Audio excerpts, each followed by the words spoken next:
C'est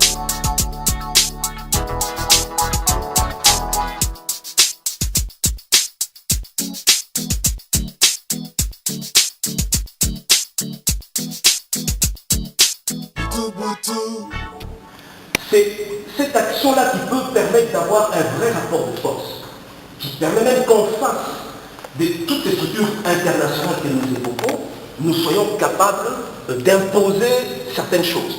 On l'a vu en Amérique latine avec Chavez, avec Morales, c'est des choses qu'on a vues, ils sont arrivés à renverser, à inverser vraiment les paramètres d'échange avec les Occidentaux. Aujourd'hui, il faut le soulèvement populaire. Si nous voulons nous libérer totalement, si nous voulons nous désaliéner totalement, il faut un soulèvement populaire. Et ce soulèvement populaire n'est possible que si l'UDPS s'implique dans cette démarche. Aujourd'hui, puisqu'on s'est rendu compte des faiblesses de l'UDPS, du laxisme de l'UDPS, dans la dynamique combattante, on a commencé à créer des cellules à Kinshasa. Il y a des cellules qui se créent dans les communes, des cellules, des gens qui réfléchissent dans ce sens-là.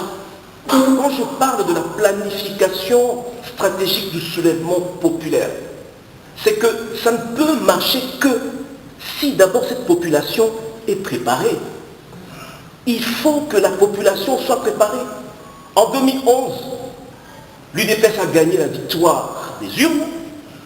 Elle s'est focalisée que sur le plan A. On était convaincu que le président Tshisekedi aurait le pouvoir.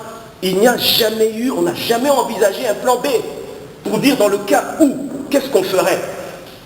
Ce sont des erreurs à ne plus reprendre.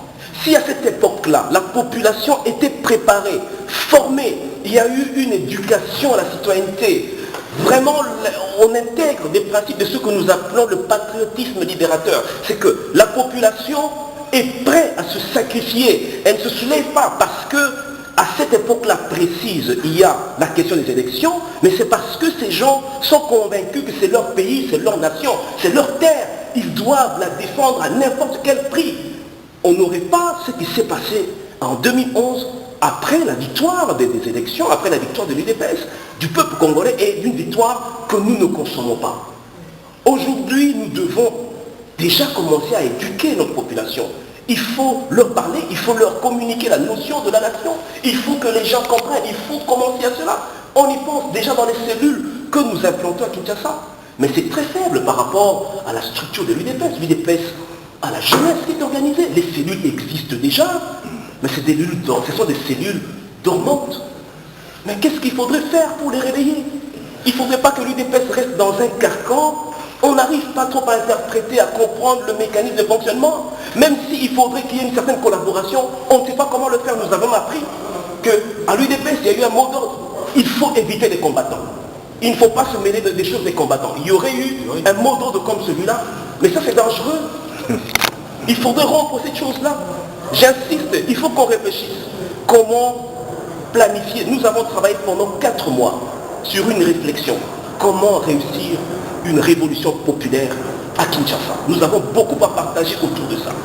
Le deuxième axe, c'est l'axe politique. Chers amis, ne négligeons pas la question des élections. En 2006, nous avons dit il n'y aura pas d'élection. On n'ira pas aux élections. Il y a eu des élections parce que la communauté internationale, vous l'avez évoqué, avec les dispositions des lois de 1960, que voilà, les Occidentaux, c'est eux généralement qui décident. Et quand ils veulent, ils le font. En 2006, c'était ça, la communauté internationale était décidée à faire des élections, ils les ont faites. En 2011, ils étaient décidés à le faire, ils les ont faites comme ils l'ont voulu. Et en 2016, ne rêvons pas, il y aura des élections. Il n'y aura pas de modification de constitution, particulièrement aux dispositions verrouillées, mais il y aura, oui, je termine, il y aura élection. Et maintenant, il ne faut pas qu'on se dise non, il n'y a pas élection, on n'anticipe pas, c'est l'erreur qui avait été commise il y a de cela quelques années.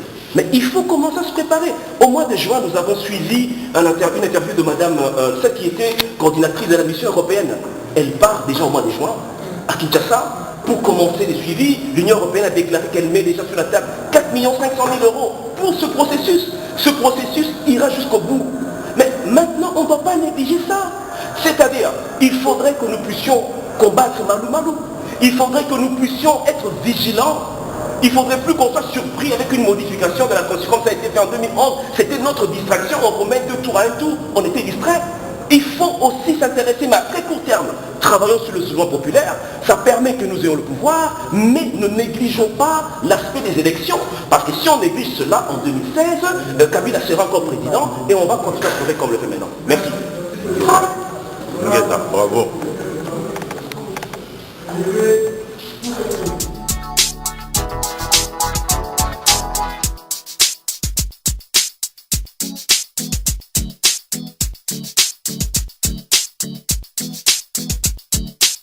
Kubutu.